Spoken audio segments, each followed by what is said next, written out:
Hi there, I'm Dani Henderson. Welcome back to my beautiful channel. My amazing guest today is the one and only author, spiritual helper, and so much more, Carrie Kohan. Hello, Carrie, darling. Welcome Hi, back. Danny. I know it's so great to be back. Thank you for the invite. Of course, it's so good to see you. I know you've been so busy that I think it's about 2 years since we got together. Yeah, I think it has been. Yeah, and you've traveled all around the world. You've been going all over the place, and I've been flipping back and forth between England, Portugal, and Canada. Same as you, right? Yeah. A lot of people Kind of. like us who kick down doors and try and break down systems and go over here, not over there. Yeah, A lot of us have been exactly. doing that. Exactly. One of the Yeah. things I want my beautiful audience that will come and the beautiful viewers that will see this wherever they may be, you are so welcome, guys. One of the things I want everyone to know about you, Carrie Kohan, is your legendary laws that came about because of your persistence and your love for the children on our planet. hmm You literally changed the laws of children. Can you give us a hmm brief synopsis, please? Oh gosh, that's a book and a half. I know. I had two near-death experiences when I was 27 and 28 years old, and I went to the other side. I went into the white light, and they told me that I had to come back because I had too much to do. And at the time, I was a drunk. I had alcohol issues, and I was a bartender. And I thought, what am I going to do in this world? You know, how am I going to contribute? But within what, 5 years, maybe a bit longer, I had gotten married, I had my first child, and it makes me choke up because, yeah. So she was 2 years old when we had a three-time convicted ped come into my house, and he tiptoed behind me trying to get to the nursery to kidnap her. And I just happened to be, as fate would have it, I was cutting up, vegetables for a salad, and I had a big long knife in my hand. And so I turned around, whipped around, and sure enough, there's this 6 foot man. He was very tall, very built, and not creepy looking at all. He was actually a handsome guy, and he was like, "What are you doing in my house? Get out." And I had the knife in my hand, so I shoot him out and found out very quickly he was three-time convicted. So that was the start in 1998 of my advocacy work. Yeah, it was 17 years of volunteer work. I never took a dime because I didn't want to be in anyone's back pocket. I didn't want to go to Ottawa and sit with the Justice Committee of Canada in Parliament, in the hearings. You've seen them on television, I'm sure, where you have the Justice Committee and they're all like in a square and they're all here, and then on this side are your witnesses. Well, I was always one of the four witnesses, and anything to do with children, they would phone me. I'd fly into Ottawa. I'd have to pay my way there, and then they'd reimburse me back. The government would reimburse me back after the fact. But I didn't often have the money to get there. I had to borrow, beg, never steal, but I had to borrow money often to be able to get there because at the time, my first husband, he really didn't want me involved with this. And to his credit, it wasn't a negative thing. He was just very protective of our two little girls, and we were getting death threats. So, I was the first voice in Canada to speak out against PEDs and to change laws. So I brought a lot of American laws into Canada, initiated them, and Amber Alert, the registry. Um, I have to be guarded on what I say. I can't say, the three letters registry, the offenders. And raise the age of consent from 14 to 16, 14 laws in total. So, Wow. and I was learning disabled. So the media ended up calling me the Erin Brockovich of Canada because, I was able to memorize things. You show me once and I'll have it. And so I was able to do very much like Erin Brockovich, what she did with her advocacy. I ended up doing the same for the children of Canada and beyond. Right. So Incredible. there we are. I honestly, I'm so in awe of you, and I'm rarely, rarely in awe of anyone. I mean, I love and admire and respect people, but that is such a, I mean, the heavy lifting on that piece. Mm. Oh my God, thank you so much because Ah. You probably will never know how much that it has impacted the world. Oh, Such a big piece, Carrie.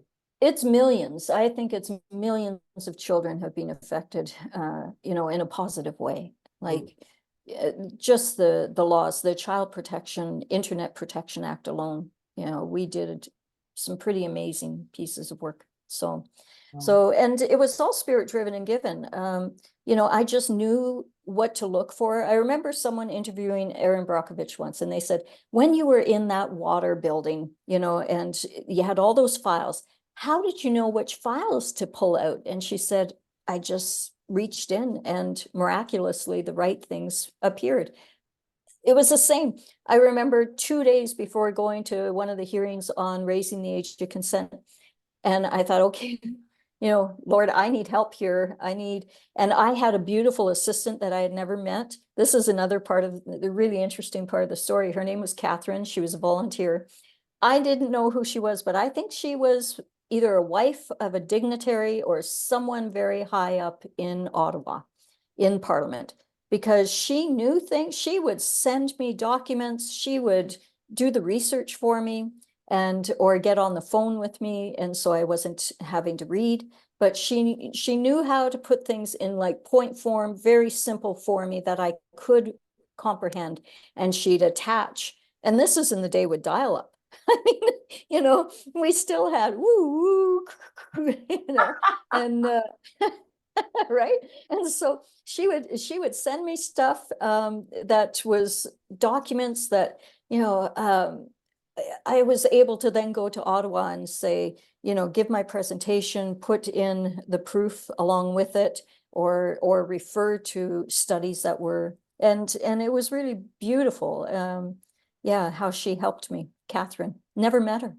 I don't know who she is. She was the silent hero, actually. That's just so beautiful, like the angel in the wings, making sure She that really was. path and this Yeah. that's huge. And Now you're giving me truth bumps. Yeah. Yeah. goosebumps. I love it. And Carrie, it Yeah. was fascinating, and I want to encourage people as well. Subscribe to Carrie Kohan's channels. She has been targeted, just harmed in every way financially. The babies, the deletes, the dog turds that come for you, taking your Yeah. channel down, just try to make your life an absolute living hell, because that's what they do. That's what our swipes at the top do. And so people really must fully embrace you, Carrie, because you're so important. Thank you. You're welcome. Another experience that you've had, which I can't wait for you to tell this story again, because it's just mind-blowing. Mind-blowing. What story is this? Oh my gosh, I got so many. The house, the portal. Yes, the Banff house. Yeah. Yeah. Okay. So that's a bit of a long story. You ready? Yeah. Got my Okay. popcorn. Yeah. Oh, it's a really interesting story. So I've had, sight since I was 3 years old. And I believe that, okay, this is going to get a little crazy for some, but not for your viewers, but I worry for my family members because I'm the very vocal one in my family, and a lot of my family don't experience this stuff. Some do, but they're more distant family members. And so it's tough on some family members, because when I start talking about lizards or, stuff like that, can we say that word here? Reptilians, royal families. Oh, look at you go. Balls to the mold. This is my life, lady. This is my life. How did you do that? Because I was taken down on YouTube for talking about this specifically. Right. Well, I'm not my a threat. connection with the lizard. You're a threat. I'm not a threat. The good lizards. Yeah. Okay. Good. Okay. So anyways, I've had a gift of sight, and I'm Métis, so I've had a lot of stuff since I was very young. And I ended up working with it was an amalgamation of many species that realized that we had a 5,000-year cycle, and we kept repeating. We would get to the end of the Mayan calendar and it would end, and we'd have either nuclear holocaust or whatever it was, right? But the end of the Mayan calendar was always a species that was coming in, and they were the xenomorphs.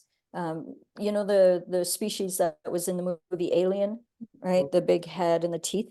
Only what I saw was they had wings. So I don't know if it was the females maybe have wings. I don't know, but they all had wings and they could fly in. So, okay, I'll go way forward. It was 2012, and I had a beautiful house that I had bought on my own after my divorce, and my kids were being brought up. It was right across the street from their school. And I missed one payment, and the bank foreclosed on me with one payment missed. And I had been in real estate for a long time, and I knew they couldn't do that. So I went to the lawyers. Anyways, long story short, they said, it's already proceeded. You have to either sell your house or go into foreclosure. I was devastated. So I went home and I prayed on it, and I thought, why is this happening? And there was no answer. It was like blank. And I thought, okay, there's got to be a reason. I'm just going to go for it. I'm going to sell my house. So I sold my house, and I only got 100,000 profit only. It was 100,000 profit. Woohoo. And so I heard very clearly from spirit that I wasn't allowed to spend that. It was like, you have to keep this money, Carrie. I was okay. I can do that. Not a problem. So ended up living on like couch surfing with a girlfriend. And I had my oldest daughter. I had custody of her, but the youngest, as you were kind of alluding to earlier, the courts had divided our girls. And so I lost custody of my youngest at that time. So she wasn't living with us. Anyways, my oldest was with me. And I started having some ET experiences. I'd be waking up bruised, there was all kinds of stuff, marks. I had a scoop mark in the back of my head. I can send you the picture for it. I could put my finger right into the scoop mark.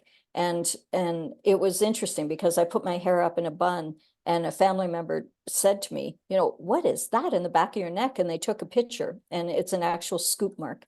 So all of these things were happening. And I thought, who do I need to talk to about this? Because the bruising has got to stop, right? And it had been going on for a long time. So long story short, I see this one face that keeps coming to mind. And whenever you see, you ask a question, this person's face comes in, that's spirit telling you, contact that person, right? So I called him, and we hadn't talked in a long time. He was actually an ex-boyfriend. And when we had parted, it was a very quick parting, and he just kind of disappeared on me, and I thought that was odd. So anyways, he had shifted 3 times in our relationship, and it was usually while having any intimacy. His eyes would become reptilian, like they become a slit, or he would get the bumps on his forehead, and his nose would change, it would shift. And so when I phoned him, I said, I'm having some issues, and I know who you are, and I need your help. And he was like, you know who I am? What do you mean? And I said, well, you shifted 3 or 4 times in our relationship. And he got really quiet, and I'll never forget. He was like, and that didn't freak you out?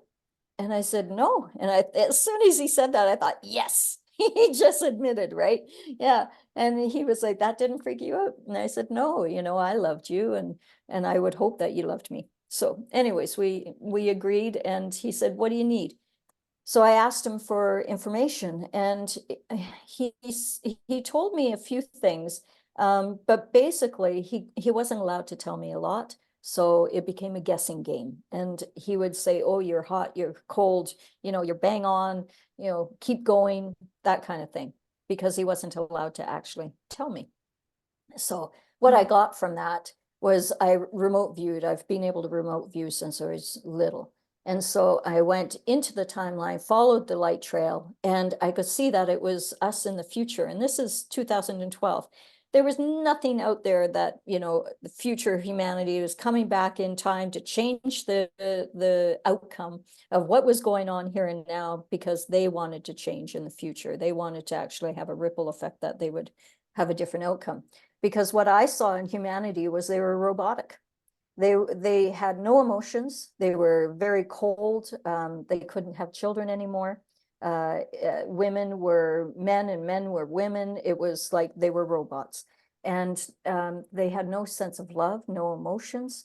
So they wanted to come back to this time and ignite the love again, ignite the feelings again, and change their outcome immediately. It would be such a ripple effect at high speed that they would have a totally different outcome.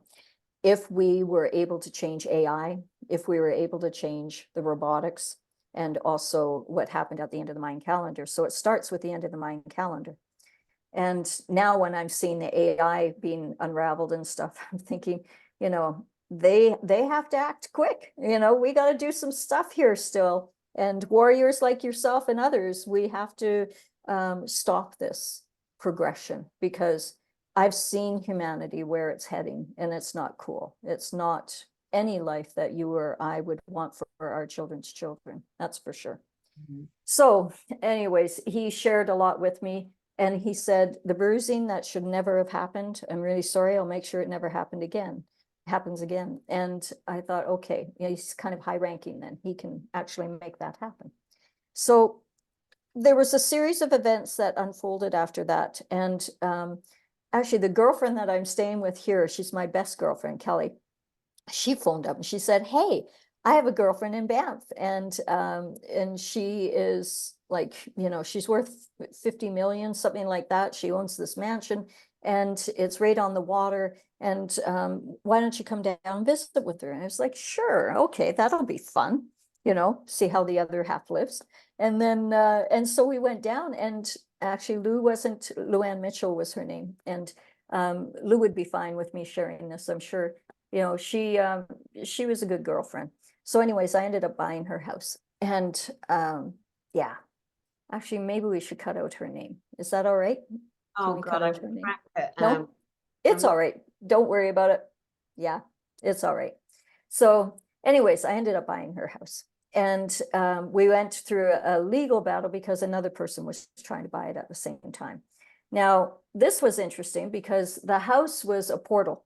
And I ended up fighting all kinds of, it became a battle place. And what I realized in my past life regressions especially, but at that time, I knew that all the training that I had had energetically from the age of 3, everything that I had learned, right, was contributing to this very moment.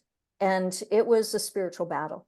So I took on dark lizards, I took on snakes, I took on giant snakes energetically. And they were coming into the house, they were trying to get me out. They were trying everything to take over that property. And I stood my ground. I kept bringing in the white light, and being native, I was able to bring in the elders, and they gave me the key to the house energetically. They said that this is your property. You have it to take care of it. I saw the circle of elders above the property, and one actually came down, gave me the key. Things, because it's such a beautiful, rich story. What is your native tribe or tribes, and what does the house look like, and where is it? Okay, so myself, I'm Métis, which means I'm French Canadian and Cree and Ojibwe. But my mother's side also had Huron and Iroquois. So I'm both Eastern Canada and Western Canada, right? So it's a Canadian, tribe. And I didn't even know that I was full Native until in my 40s when my mother passed, because she was in the residential schools when she was 3. And if you don't know about the residential schools, look it up, but I'm sure most of your viewers would understand. So 3 years old, she was a little girl, like she was just, you know, a baby, and in such a horrific environment. So understandably, she renounced being Native. She didn't want anyone to know that she was Native because she had been tortured for being Native. And so it wasn't until my 40s after she died that her best friend and I spoke, and her best friend grew up with her, knew her since very young. She said, oh yeah, your mom was Métis, Cree, and Ojib. And I was like, what? I knew it, because all my friends growing up were Native. And I was like, why do I hang out on the res? And I'm the only one hanging out on the res that is Caucasian, right? But yeah, I just, you know, they were my family, my friends. So anyways, that's how I found out. So the house itself, well, this is interesting. If you go to Banff, it is the house that has the stone wall and the artwork all the way around it. You know, the bear and the wolf, and it's carved. It's stunning. So when you're going down Main Street, just as you're about to go over the bridge that goes up to the Banff Springs Hotel, if you go to the left, Right there. it's right there. Springs is on your left. So as you come, Yes. I lived in Calgary. I was a nursery nurse for years. So I lived in Calgary. No. Yeah, yeah. And Oh my God, girl, we had same paths. I know, it's Yeah, incredible. And so coming yeah, into Calgary, into Banff, yeah. the Banff. that hotel's there. I was there for New Year's once when I was 21. It was great fun. I was completely hammered, wearing a black silk dress and ski boots. Oh my God, that's Walking Banff. around- That's walking around totally the Banff. swimming pool. Yeah, I was walking around the swimming pool. It was full of Japanese, and I was pretending I owned the hotel. exactly. Oh my God, you were having a great time. Oh my God. Yes. Yes. So when you And they come probably believed you in the hotel. They Yeah, yeah, Um, exactly. So when you come into Banff, where is the house Yeah. is at, left or right? Okay, so right downtown, before you go over the bridge to go up to the hotel, okay, when you're right downtown, you're coming through the whole town, just the last intersection, the last lights before that bridge, you would turn left, and it's known as the Banff Mansion. So that was a house that I had bought, and it ended up in a legal battle. So we ended up going to a double blind offer, and I believe she won by £1,000 or $1,000 Canadian. And I mean, what are the odds, right? And there's a whole story about the relations that I had with this other woman that was vying for the house, because we were in a legal battle. So it cost me $100,000 for that legal battle, and I lost. And I was like, wow, I've gone through so much here, and I lost the house. I was supposed to be moving out on December 18th.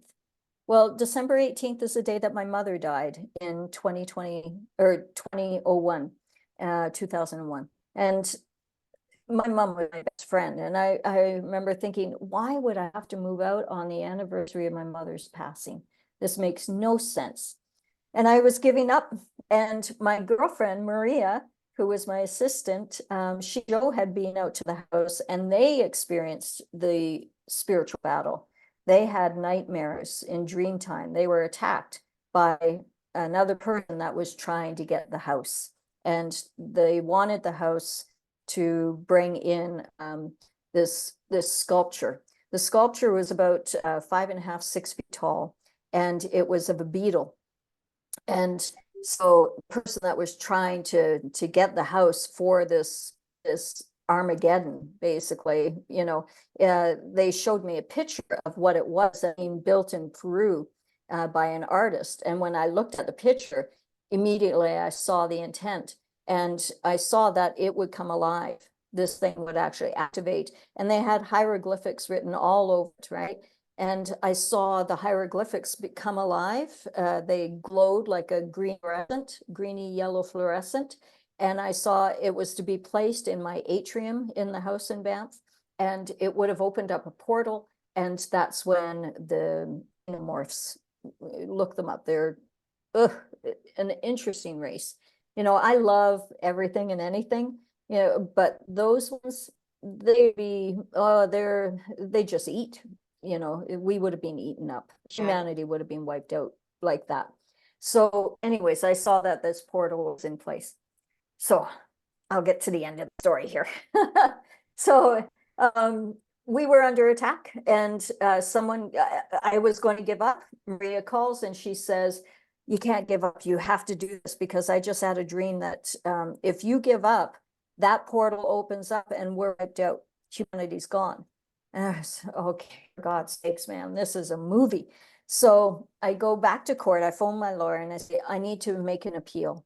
I need to stay here for Christmas. Do you think that you could get that done? And so we get back in court.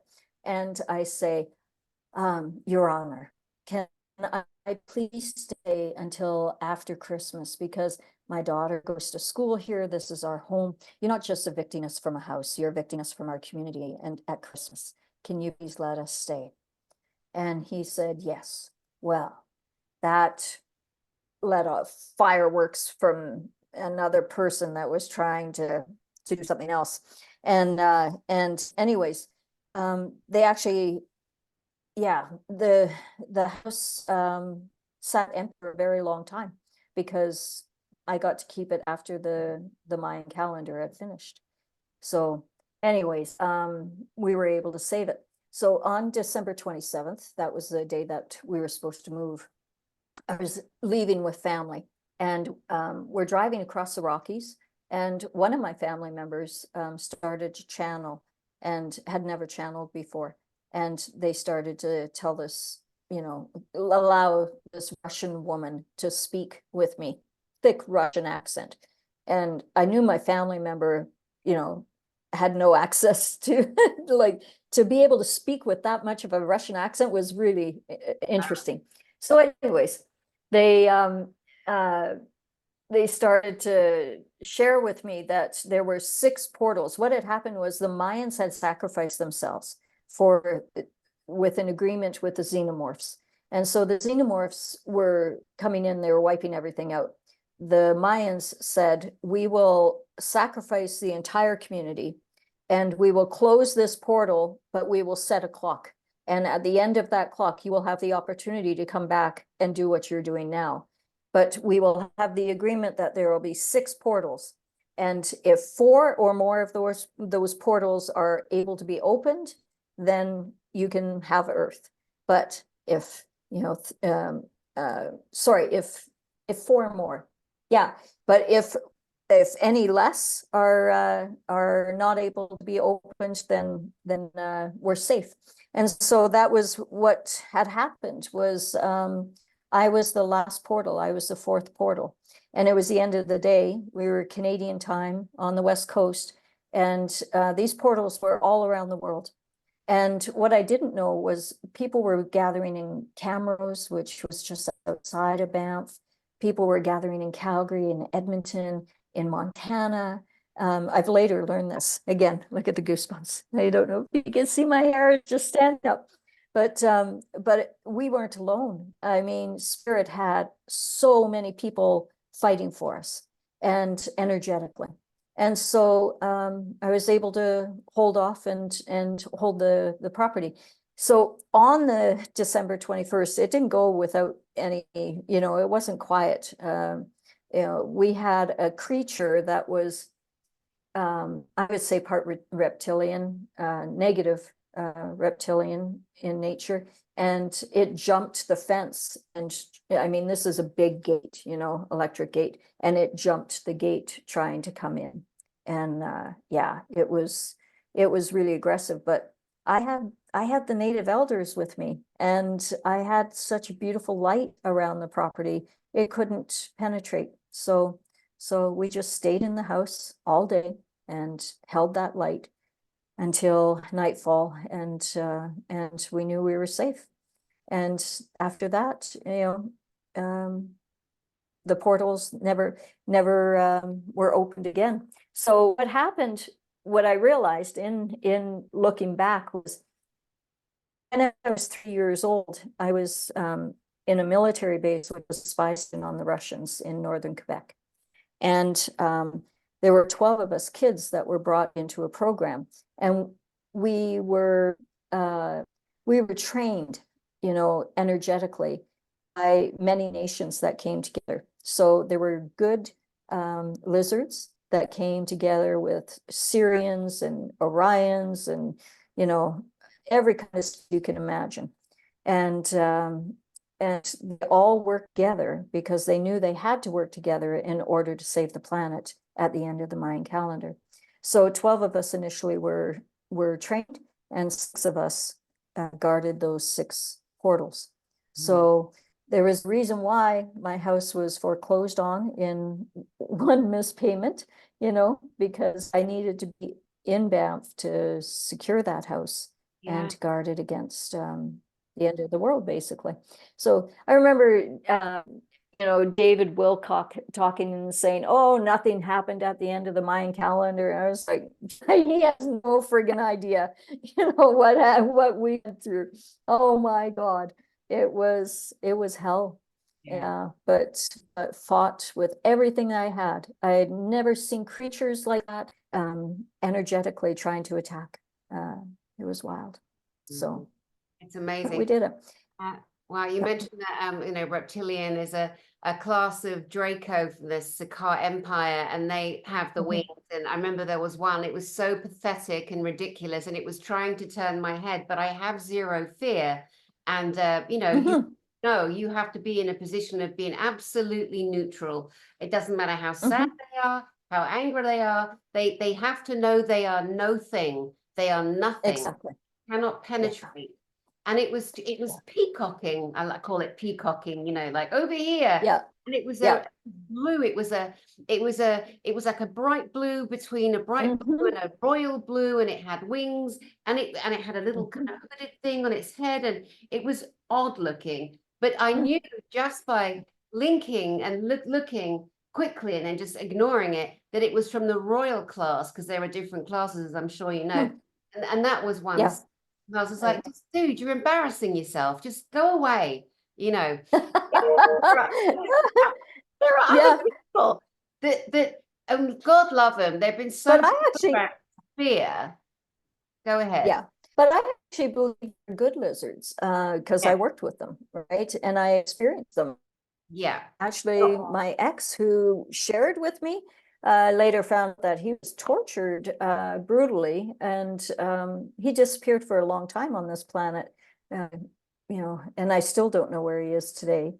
But he disappeared, and another family member had channeled and brought this information through that they had tortured him, and I teared up actually. And it was his commander that was telling me that, you know, he had broken protocol. He had told me things. He's not supposed to say any of that. And he had shared far too much information and protecting me.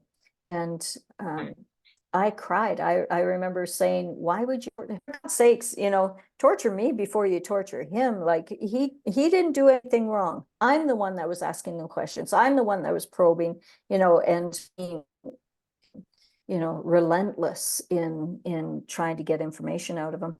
And anyways, just me saying, you know, hurt me, don't hurt him, because I really loved him. And this commander, he said, I've never heard of a human volunteering to protect one of ours. Never happened. And the fact that you've done that gives me hope for humanity. Like it gives me, you know, and I thought, yeah, well, humanity is actually, I think, one of the not best, but we have the most potential. We can be telepathic, we can be telekinetic, we can, you know, and you and I have probably, I don't know about yourself, but I've experienced telepathy. I've experienced, you know, all kinds of things that people would say, you know, you're nuts about it. But we're able to do these things. And I think that when we wake up, it's like we're all crawling now, you know, we haven't even learned to stand up. Once we learn to stand up and actually fly, wow, humanity is going to be one of the most beautiful species ever, because we have compassion, we have love and forgiveness, and you know, all the beautiful emotions Yeah. that Definitely. many other species don't have. They don't have it. They admire us for Mhm. our abilities to emote in the way that we do, to be raging, angry, and violent one second and then crying like a Yeah, baby the next. And they don't have that ability to move through the exactly. scales of and vibrations of emotion, Yeah, so many different things. Well, talking about yeah, a segue here for us, because I know there's so much that I want to yeah, share of your life. yeah. So exciting. Is that the royal kind of Mhm. aspect. on many levels. So last week, I did a beautiful roundtable with the men who were speaking at my conference this year, the Galactic Spiritual Informers Conference.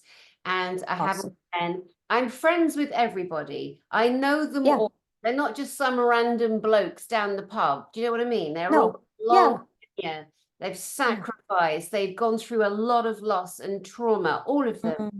Mhm. And so I'm on this beautiful round table with them, you know, introducing them. Everyone's saying a bit about what they're going to share at the conference, because it's a Yeah. full disclosure, rebellious conference. And Yeah. one lovely lady shared it, and then someone, and it's like I didn't even know this person. How it came into my feed, I don't know, but I think I was meant to see it.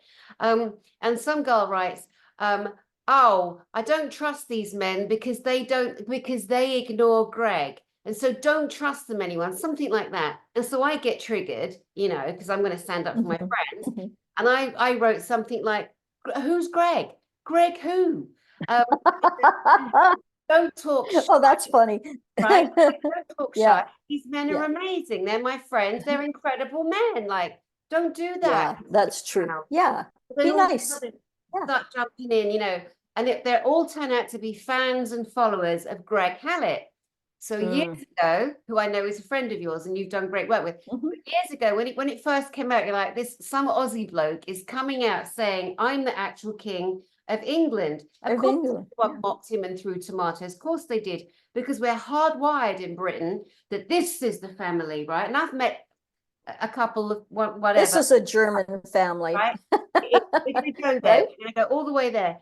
So, Yeah. so anyway, what's happened over the years? Because also, like I told you, my family, the Hendersons in Sutherlandshire and Tongue That's and right. Howard, we should have ruled Scotland. We had Hmm. royal rights to reign, and the English come along, Mhm. slaughter, murder, kick the shit out of it. There are so many households and family names Mm.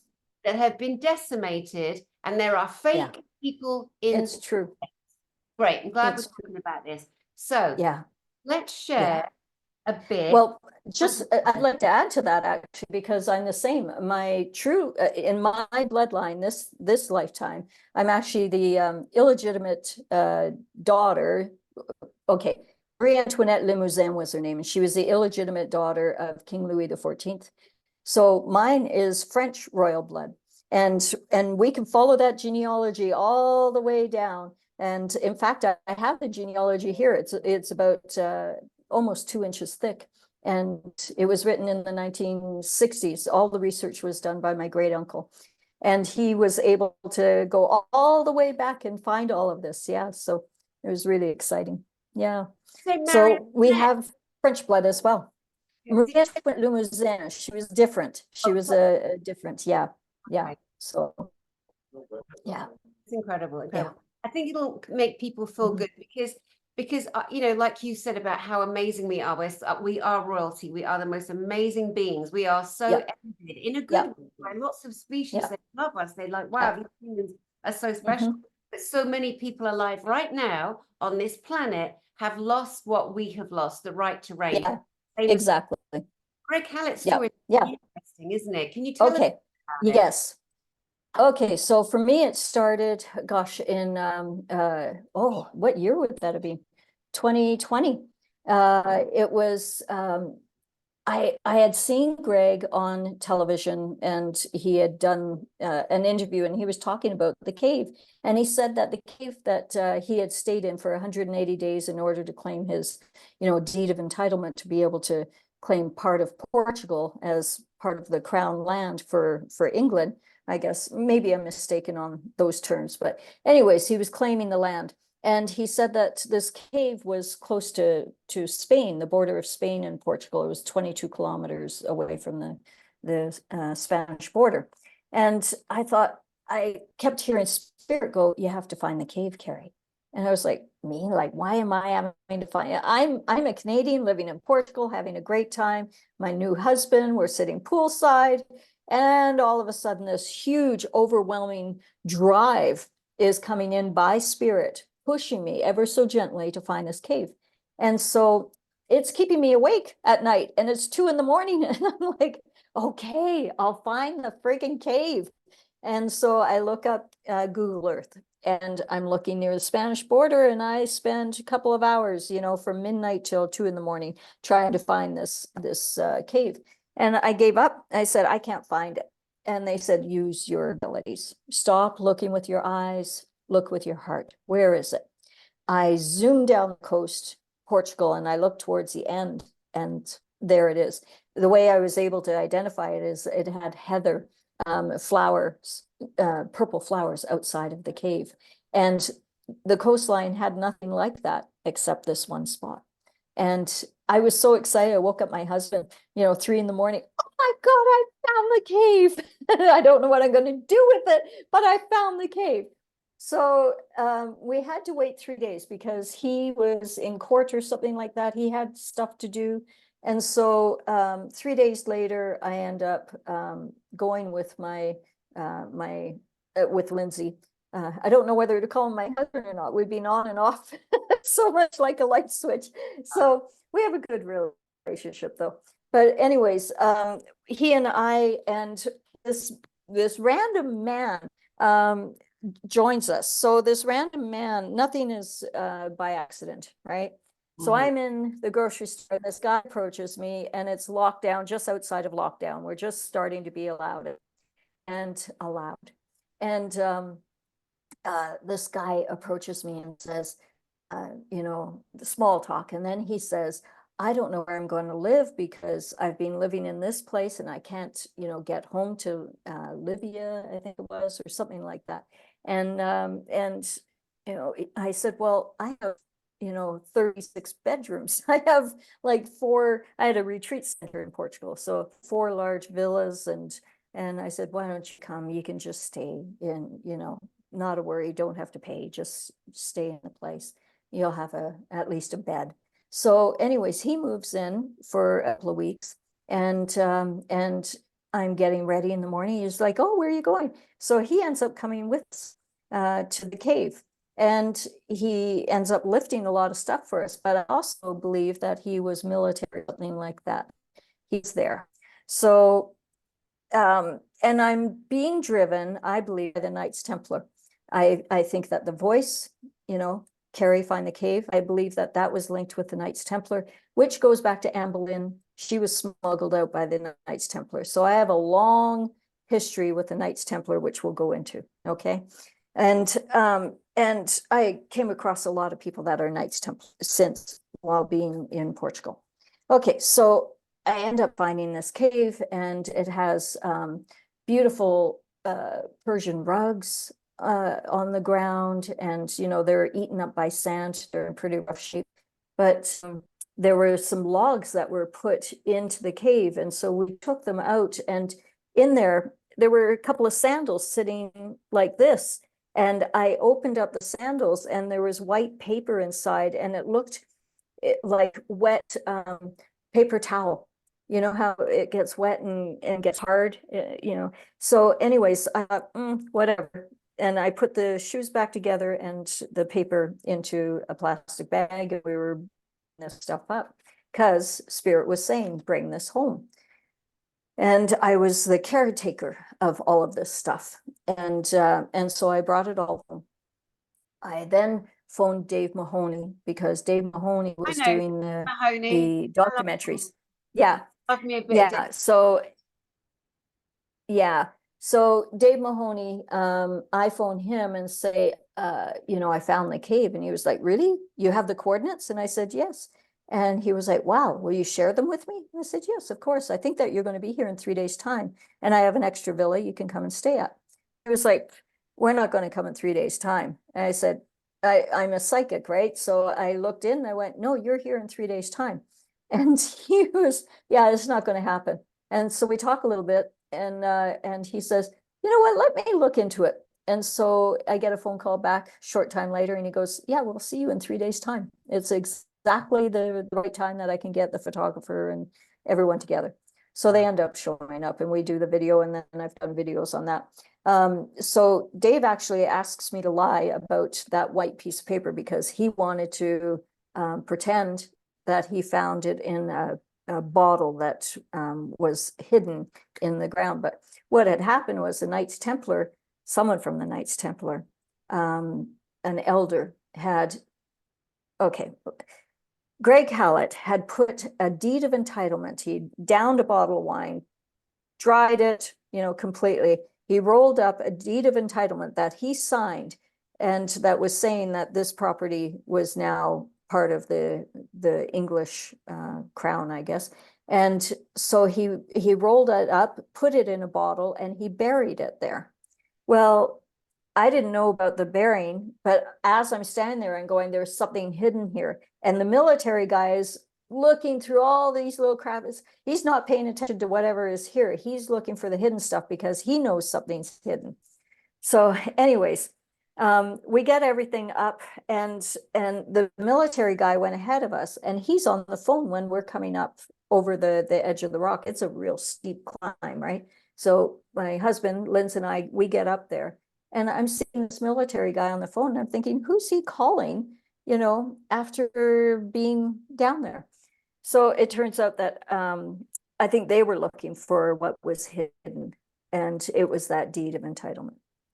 Turns out that it was hidden in the sandals. So someone from the Knights Templar had gone there prior to me being there.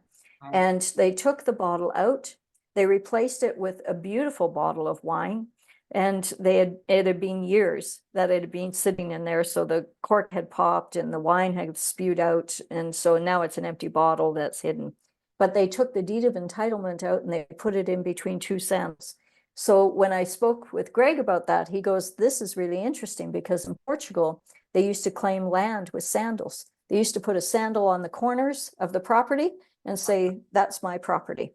God, and so the deed of entitlement is in between two sandals, which is, stating this is my property, right? How interesting is that? So when I go back with Dave Mahoney, he has known from Greg where this bottle is, and he can't find it. I talked to Greg and I find it immediately. It's under this huge rock. So we moved the rock, we found the bottle, and that's what is in Dave Mahoney's video, is us unburying, digging up this bottle. But Dave Mahoney wanted me to lie. I showed them what I had found, that white piece of paper. I steamed it open, and it's a friggin' deed of entitlement, and it's with Greg's signature on it. And so, like I said, Mahoney wanted me to lie, and for TV's sake, and say that we found it in the bottle. I was like, yeah, no, you're going to have psychics watching this. They're going to know you're being untruthful, and I'm not going to lie for you. It's not going to happen. So anyways, we had a falling out over that, and it got really aggressive. I was actually scared. And he apologized the next morning. I think alcohol, like I don't drink at all, and I think alcohol might have played a factor in all of that. But yeah, no, we haven't talked much since. So anyways, I ended up bringing all of that stuff to Greg, and he now has it in England. So he is happier than you can imagine, because he's got, there was a beautiful big piece of wood that had 2 nets in it, and Greg used it for working out. He would put rocks in, and that's what he would do during the day, in the early morning, he would work out. And it turns out that the Rosicrucian image that was drawn, how many hundreds of years prior, by Sir Walter Raleigh, he drew a picture from that cave, and you can actually see the ship that goes by, the lion's head rock that is at that cave. You can see it in the Rosicrucian image, and in the bottom right hand corner there is that piece of wood with the 2 nets.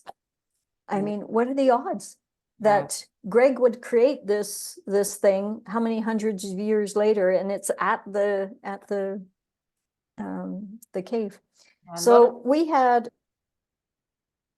I'm sorry?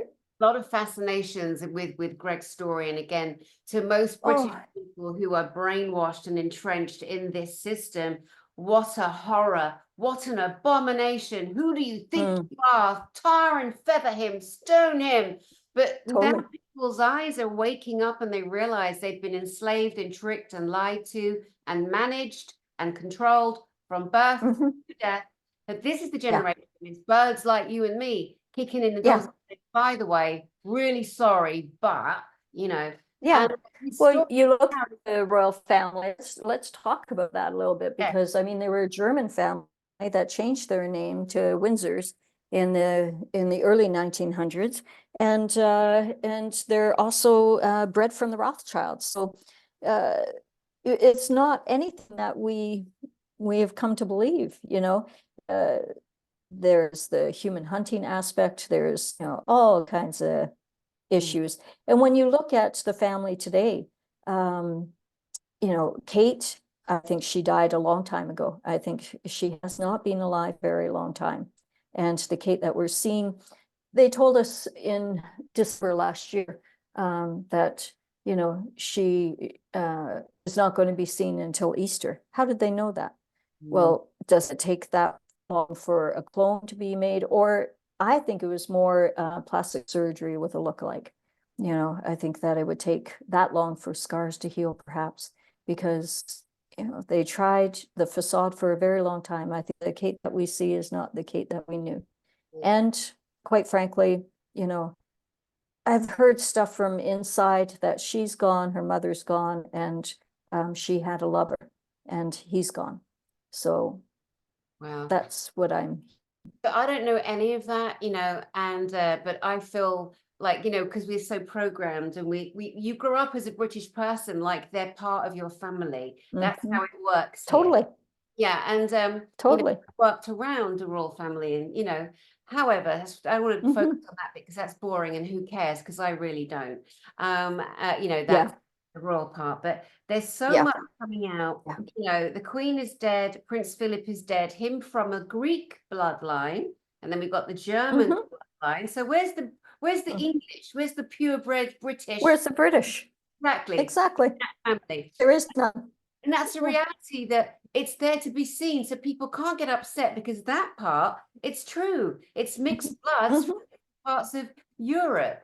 And the Red Shield or the Rothschild, we know that some of the biggest impacts of garnering power on our Very planet. much.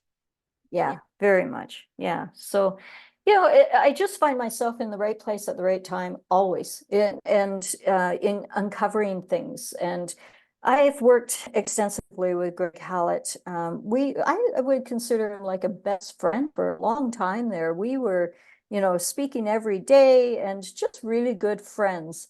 And gosh, we were uncovering prophecies left, right, and center.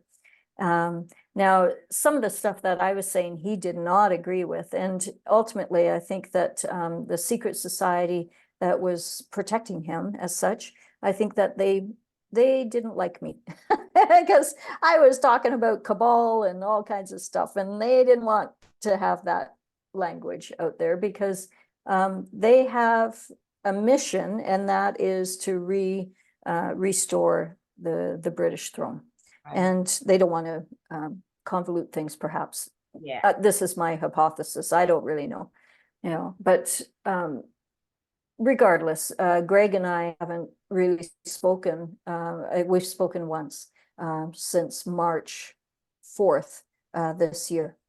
And that was when I was attacked with a direct energy weapon. I had something come through. It burned a hole in my hand, and it went through my head, down my body, and out my leg. And that was March 4th. And March 6th, he became very sick. And we really haven't talked since about anything.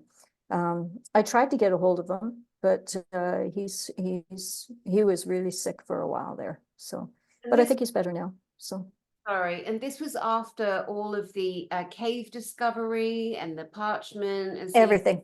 Yeah, massive proof together of his alignment with the British throne.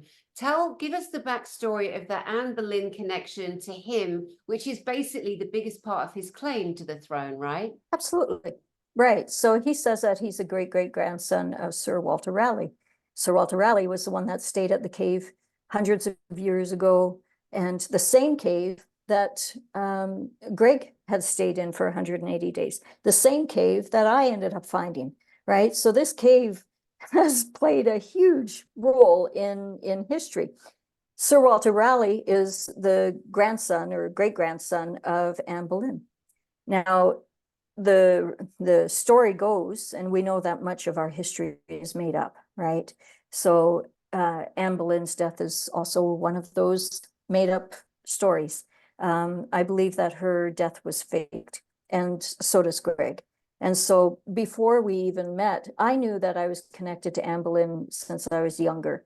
13 years old is when I figured it out. I was in England with my mother, and we were going on different tours, but we always ended up on the wrong tour, and we always ended up somewhere of Anne Boleyn's. We ended up at her original home, her, you know, her house, and then London Tower, where she was supposedly beheaded. And I say supposedly because Greg believes that her death was faked.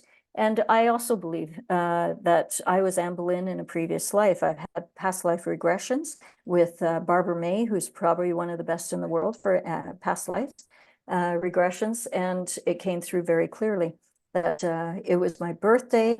I saw it like a movie playing in front of me. And it was a horse and carriage. I was being brought up to, it was kind of a gate. There was water on this side, and yeah, was it water or grass? I don't even remember. Anyways, I walked through and inside, and it was my birthday. I was really excited, and I ended up sitting down with my husband, which was King Henry VIII, and you know, they were talking about him being mad and stuff. I didn't see that. I saw that we were best friends. We were so close. But he had a heart-to-heart conversation with me and said that he needs an heir, and he's sacrificed so much, and he doesn't want to, so we're going to have to fake my death. And so it was agreed upon that that would be done. He didn't want to know how. He didn't. He wanted to be shocked, you know, like the death Anne Boleyn. He just wanted to pretend that that was the real thing. And so the Knights Templar were a big part of faking her death. And Greg tells it that, you know, they faked her beheading, and I can't even remember, it was a pumpkin or something like that they had. I don't think so. I think that it was actually another person was sacrificed. And you know, the sun was behind them. They couldn't see. I think someone was actually sacrificed, but it wasn't Anne. Unfortunately, it probably was someone that they didn't like. And that's the time, right? But what I did see was myself being Anne Boleyn. I was put in a Knights Templar outfit, and I was tiny. I mean, I'm 4'11" now, and I was very similar. I was very short in that lifetime as well. And it was funny because, you know, Knights Templar outfit, drowning in it, but they put me in the center, and they surrounded me, brought me out. And we got on horses and we took off to a village. Actually, it was only like 2-3 villages away. And I ended up marrying my footson, who I believe is my husband in this lifetime.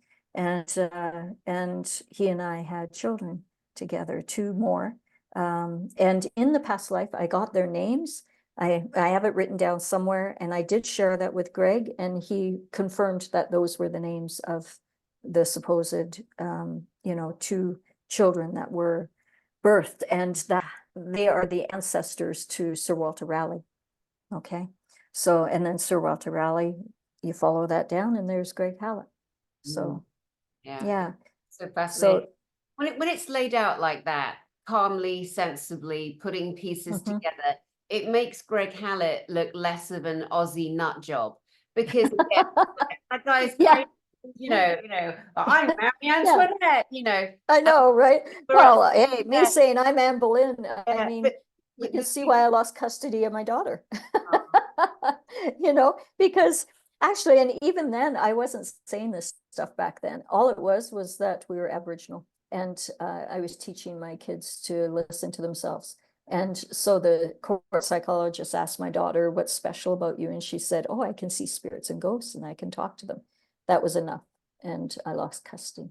So, you know, as we yeah, the hierarchical gobshites that have been running my planet, your planet, our planet for so long are being removed and shown what time it is and shown the door yeah. to prison or another portal or whatever they're going to end up going. It's leveled down the fear on the planet. There's so much more light now. We're raising, Isn't there?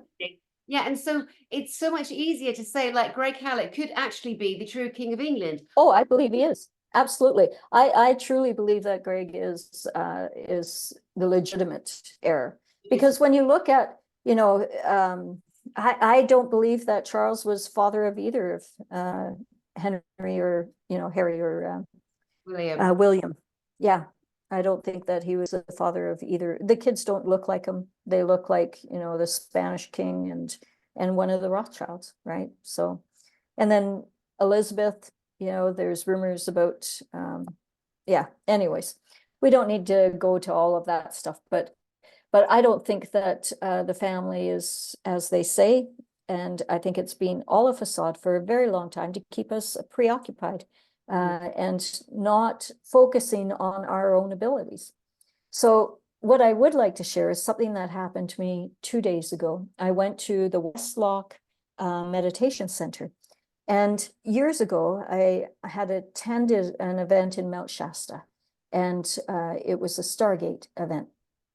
As we were meditating, I kept hearing Spirit say, "Get up, Carrie, get up." Again, I was arguing with Spirit, and one of the leaders, there were two facilitators, they were standing on both sides. I ended up standing in the kitchen, and it became a triangle. That triangle, when we started the meditation with 50 people in a circle, it became beams of light. And those beams of light went up, they attached to ships.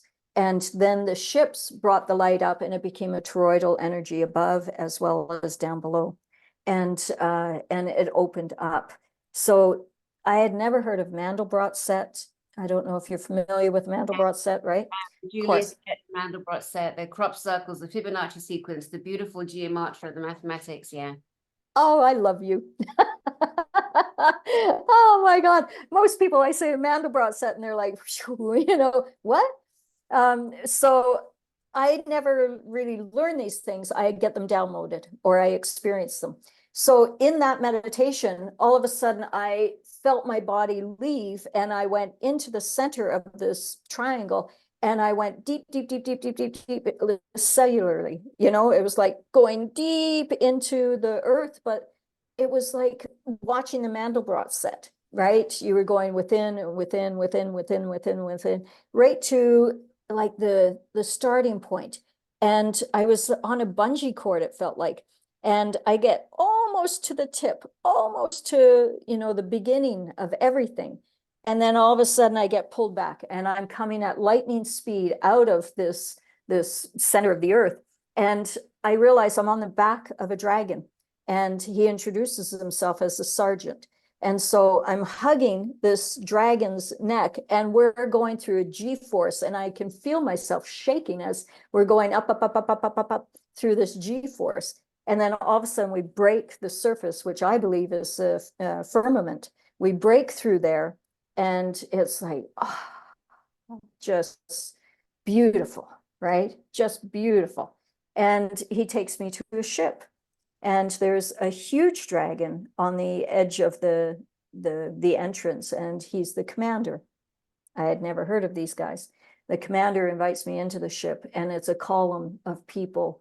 And I couldn't see them per se, but I could feel them. I could see them, but I couldn't see their faces, whether they were human or different species. I don't know, but I felt their love. And they were so excited because humanity had finally connected, and we were out of the entrapment. We were now connecting. And so there were several of us on stage. There was Alcazar, Lazarus. Lazarus was the commander of the good lizard people. He was the one that taught me everything from 3 years old up. He was the one that, you know, trained me. So do you mean his name was Lazarus? Like but is it the Lazarus from the Bible, or just a coincidence? I don't know. You know, I don't study the Bible, so I had heard that there was a Lazarus in the Bible, and I thought, that's interesting because his name was Lazarus. So maybe he was, the same one, because he's been forever. He is ancient knowledge. He's golden. He's golden in color and vibrant white golden. He's just a beautiful soul. He can be aggressive, but he taught me everything. Anyway, so I had this experience in Mount Shasta, and it was life-changing. I did a painting, and I could see that from our little group of 50 people around the Stargate, we actually connected planets all, through the multiverse. And it was the first time that, well, I shouldn't say the first time, but the first time I had ever seen anything like this, where it just lit up. We were all united. We were all one. And this is just after, the end of the Mayan calendar. So here I am 2 days ago, and I was praying just 3 days ago, going, I haven't had a real strong spiritual experience for a long time where, I'm traveling, I get to see things, meet my, my archangel friends, Mike and Ralph, or Michael and Raphael. When I was in my 20s, I remember meeting, and going up into the stars and meeting these two beautiful souls that came, and they hugged me, and it was like old friendships. And then I went into a bookstore, and I had heard their name was Mike and Ralph, and I went into a bookstore the next day and saw Archangel Michael and Raphael, and I went, oh my God, that's Mike and Ralph. Right. I love that. So it's always learning through experience. So anyways, 3 days ago, I was praying for it. And 2 days ago, I ended up at the Westlock Meditation Center here in Alberta, which is the largest Buddha in Canada. They have large, huge Buddha sculptures, and they have these beautiful gazebos. So I went to the first gazebo, and again, my girlfriend, Kelly, is sitting opposite me. We start to meditate in the gazebo. Boom, columns of light, and then the toroidal energy starts, and the ships come in, and I was it on that one or the other one? No, it was that one. I end up in the ship. No, sorry.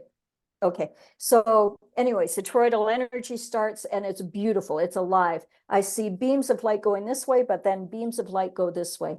And I can see that we're connecting with planets. Again, it's the same energy that I had felt in Mount Shasta.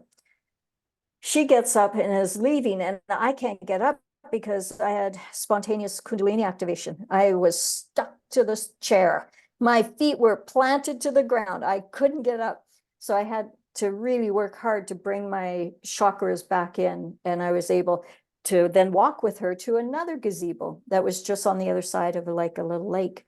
And again, we go, oh, okay. As we're walking to this other gazebo, there's like this line of all these different Buddha kind of figures.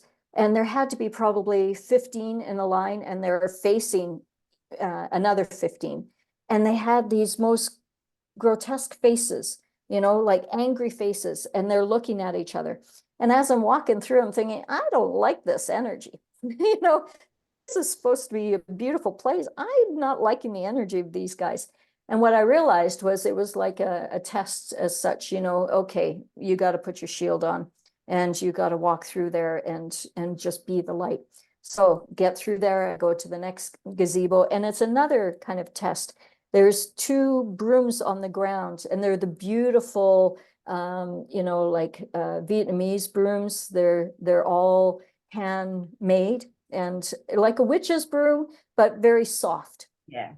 So anyways, two brooms on the ground. And so it's messy. There's a lot of pollen, and I hear that we clean it up. So we clean it up with these brooms, and then we sit down. Well, immediately, boom, I'm traveling through the G-force again on the back of Sergeant. He's back with me. As soon as we closed our eyes, it was amazing. It was columns of light going through, and I get to the ship. And again, the commander's waiting for me at the ship. And it was like meeting an old friend again, just real beautiful, loving. So I get into the ship, and I'm expecting that we're going to go into the column of all the people again. But no, we go into this room, and there's a suspended flame. and it looks like a flame, but it's not flickering. It's just golden, reddy, orange light. And it's nothing underneath it, so it's floating. And he says that this is for you. You need to activate this. And so I go to it and I put my hands on it, and immediately I step into it. And it's like in the movie, the series Sweet Tooth. You know, I don't know if you watched that. That's predictive programming. I wasn't too pleased with the program because it was just basically saying humanity doesn't have the, you know, the right to live, was the message that was coming through at the end of that. Netflix. Subliminally. Yeah. Oh, Yeah. shit. So, but in that, you know, they always bring truth into it. Yeah. You know, they always give a bit of truth. So it was similar. All of a sudden, I was in a different realm, and it was beautiful, though. This was golden light. And so the lessons started to come through for me. And it was, you got to stop living in the past, because I was talking about exes. I've come here to Canada to clean out all my storage. Well, I've been going through all of the boxes of all the exes and the pictures and the shit, thinking, and so it was telling me that, and it said humanity, we're about to experience a huge shift, and this really beautiful time for humanity. So it was an activation, and it was so loving, so beautiful. I realized, okay, the 5 lessons of life. I don't know if you remember my book, right? So this is about my near-death experiences, and it won 3rd in the world for spirituality and philosophy. So it's really beautiful. Well, But that's what was coming through. hold Yeah. it. So that was the message. You've been banned, your book's been banned, the mofos, butterflies have just tried to never let anyone see. Let's take a good look and a photograph, guys. Yay! There we go. Take a look at this huge, you know, threatening, life-ending book for humanity that the dark ones don't want you to have. They don't want you to see it. In fact, it was they've limited on Amazon Canada. You can only get 3 copies. I've had people say, I want to buy 10 copies for my family and friends, and I'm limited to 3 copies. So I've worked with Amazon and tried to get more than 3 in there. Sorry, we randomly have chosen some books, not all, to be limited to 3 copies, and yours is one of them. And I said, well, it's kind of interesting because I believe a lot of your banning is with spiritual books, you know, and interesting. So, yeah. Goodness me. Yeah. So it's been a journey, and 2 days ago, I feel like I'm a new woman. That experience cleansed me. It was so loving, so light, and I let go of so much. Oh, it was stunning. But I also got a huge message that humanity's time is upon us to awaken. And so I think more and more people are going to be experiencing these columns of light. That's what I'd like to invite all of your viewers. Just breathe and close your eyes and invite a column of light from the heavens above to come through you and down through you into the center of the earth, and then connect that energy and bring it up, and, you know, just allow that flow of energy. And that is where we'll change. The other thing is stop the lies, because if you're lying to yourself or to others, you can't be telepathic. You need to be an open book. And that's why I tell my stories now. And oh, I've had family members say, can you change your last name when you're doing your talking, please? Because it's affecting my work. It's affecting, you know, people around me. They think that, you know, I come from a Looney Tune. And it's like, I'm sorry, but you know, I'm going to have to speak my truth. And if the truth is, you know, tough to take for some, it won't be in time, because blasphemy, you know, is the beginning of, is truth, right? Truth always begins as blasphemy. Or perceived as blasphemy, but because that's what they yes, by the masses. Yep. I know, yeah.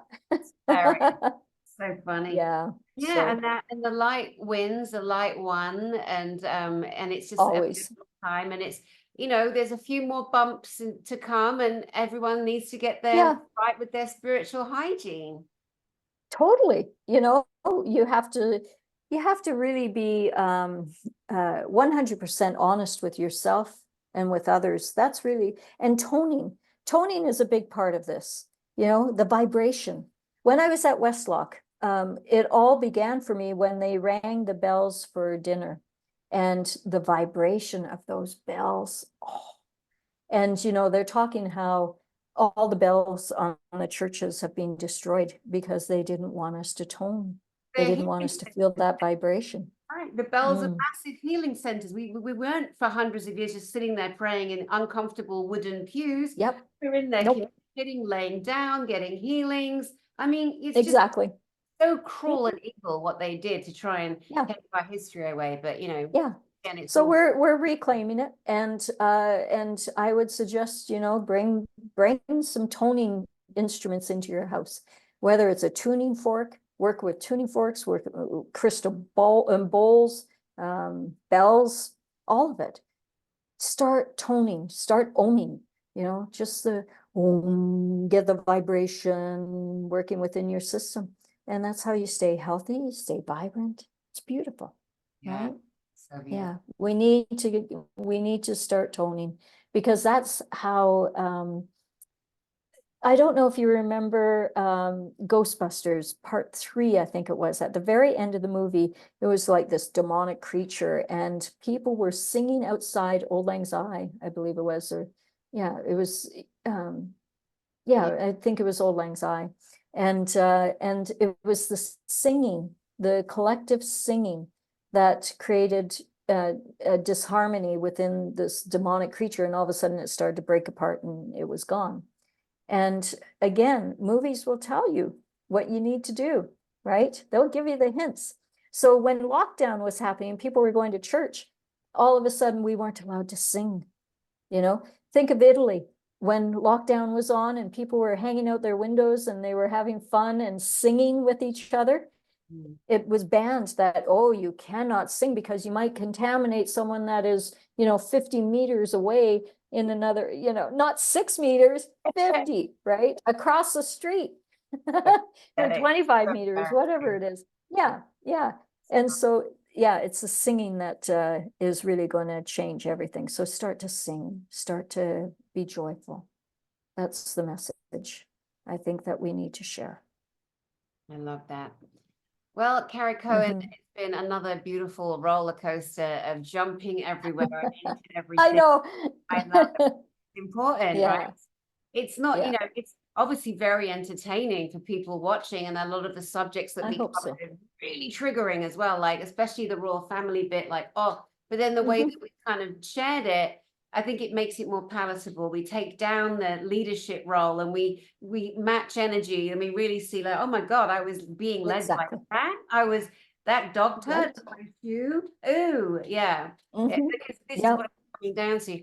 There's a saying that people, that it's such an insult, you know, this kind of generic, like the people aren't ready. Oh No, yeah, they are. not, Oh yeah. but you know what it really, that what they should be saying, the people are going to go mad. Don't you Mhm. think they're going to be out on the streets like the Orson Welles and the aliens are coming? People, when they Mm. find out that they've been lied to in the ways they've been lied to right Yeah. up this very day by the presidentials, the governments, the banking families, the global warming hoaxers, everybody, Yes. people are going to go ape shit, and they are going to come for the I leadership. hope so. Oh, I know. So Oh, I'm in Canada right now, and I've been talking to a lot of Canadians, and you know, we know what's been going on here with Trudeau, and a lot of the Canadians are switched on, but they are absolutely paralyzed to do anything because of what was done with the truckers. You know, the truckers, anyone supporting the truckers, the bank accounts were seized, and they were, you know, villainized and imprisoned and blah blah blah. So there is a fear of, you know, not wanting to stand up right now. But I think there's a tipping point. There is a point where Canadians and everyone else around the planet, for that matter, will stand up. It's more likely it'll begin in Europe because, you know, you look at the Italians, the French, the British, you know, they will stand up. The Dutch, the, you know, everyone. in Europe, they'll stand up. When Yeah, they don't like what's going on with the government, they'll stand up. In yeah. North America, it's slower to start. And this is where it needs to happen, you know, especially with Biden and all of the political stuff. But I believe that you're right, that I think they will go mad when they actually figure it out en masse. But I think it'll be a very small minority that will change. It's like the French Revolution. I think it was 5% of the population were the ones that created the French Revolution, and they changed everything. It was only 5%, right? That's all we need. That's all we need. That's it, for people to I know. recognize. Listen, if you want a shit future, do nothing. Yep. All right. And then Yep. they'll watch women like you and I, and they'll go, oh, well done. And then just go back to Yay. something on YouTube. Exactly. Or have a complaint or say something mean or of no value at all. And yet they don't realize how incredibly amazing they are themselves, the power they wield internally. And that's what, you know, people And like, we've taken the greatest hits already, and they're not going to be hitting like they did. You know, I mean, like I said, I had over 1 million views on YouTube. I had 300,000 hours of watch time on YouTube. They took down all my channels, including my own personal channel, the family channel, all my kids' videos from when they were young, all of that wiped clean. I didn't even realize that Etsy, Google, and YouTube were connected. I didn't know, because they shut down everything. When I was talking about lizards and the Red Cross, I don't know if I should say that one. Yeah, because that's when I got attacked, when I did the correlation between those two. 22. Oof, that was a tough one. Yeah. 2022 Yeah. that happened. Yeah. Yeah. The level of harm that the people that run those platforms do and have done, it has become less. It has become energetically less as well. I mean, they're still stealing subscribers. I just saw something in the sky there. They're taking down, they're still, like my channel, taking down subscribers, and they're just such dog turds. It's I know. It's like, guys, and I call YouTube boob tube, you know. Yes, yeah. Just fall. It's true. Well, actually, when I got taken down was just recently. It was March 4th. So I had the direct energy weapon used on me, and then that very day, all of a sudden, everything was wiped out. So there's no coincidence. I mean, you know, you can't have a helicopter flying above your house and then this weapon. I mean, it burned a hole in my hand. And ironically, or not ironically, amazingly, I had another hole in this hand as well. If you look at the video, I had 2 holes in my hands. It was really strange and deep gouge. No blood, just this huge, deep gouge. And yeah, so there's lots of strange and amazing things happening. And I think it's all unfolding. Yeah. But our responsibility is to become more enlightened, to raise our vibration. We need to do this in order to survive. Absolutely. I agree. You know, we do the fight. We fought against at the end of the Mayan calendar. We've done so much more, but now it's up to, you know, the masses. They have to stand up. They have to, you know, change. Before we bring this beautiful conversation to a close, let people know how they can get hold of you, and the fact that you do work one-to-one, you do run your one-to-one program to people. Yes, yeah. So I work with a select few actually now. I was working with everyone, you know, masses, and it was extremely inexpensive, and I did that most of my life. And just recently I've been called to work with the leaders, you know, to train the trainers as such. So now I work with, you know, just a select group, a very small group, and then they go out and they work with many as well. And it's working for me. So I'm not as tired, and I was getting sick a great deal working with so many people and so many stories. So I had to cut myself back from that and unhook. So now, you know, I work with 5 people a month, and that's it. And I have room for a couple of more, but it is expensive, right? And that money then goes into helping more. And you know, if you've known me, I've made millions many times over, and I've walked away from it many times, left it with other people. Money isn't a big thing for me, but what I've learned is if I'm not charging a lot, people, when I wasn't charging much, people didn't take it as seriously. And it's funny, as soon as you start to charge, they are showing up on time. They're not missing appointments. They're playing full on, and they're really transitioning. And you're seeing huge leaps and bounds in their growth, their spiritual growth, because they're committed. They're committed financially. So for me, money comes and goes. It's all good. I've always been abundant. And well, not really. I've had lots of struggles as well. but yeah. So for me, you know, you can contact me.